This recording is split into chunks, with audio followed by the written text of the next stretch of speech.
நான் கேட்குறேன், நீங்கள் திமுக ஃபைல்ஸ்னு ட்ரங்க் போட்டியாக கொடுத்தீங்களே, அந்த ட்ரங்க் போட்டியில் என்ன நடந்துட்டு இருக்கு தெரியுமா? கவர்னர் ரவி தான் அந்த துணி வச்சுட்ருக்காரு அந்த ட்ரங்க் போட்டியில். இவ்வளோ பெரிய ட்ரங்க் போட்டி எடுத்து போனார் பார்த்தீங்களா? ஒரு 3 அடி ஹைட்டில் பார்த்தீங்கன்னா ஒரு 3/4 சைஸ் இருக்கும். அந்த ட்ரங்க் பெட்டி போய் கொடுத்தார்ல திமுக ஃபைல்ஸ். என்ன செய்கிறோம் பாருங்க ஒவ்வொருத்தரையும். என்ன பண்ணீங்க?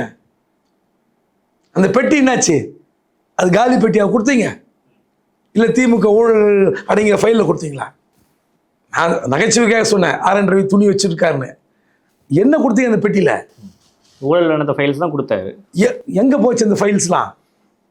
அதனால் நீங்கள் அண்ணாமலை ஒரு எப்படின்னா, தான் இருக்கிற இடத்தை ஒரு பரபரப்பு செய்தியாக்க வேண்டும் என்ற ஒரு நபர். உண்மையிலே அவர் ஒரு ப்ராப்பரான அரசியல்வாதியாக இருந்தால் அவர் இன்னும் 3 வருஷம் தொடர்ந்து இருப்பார்.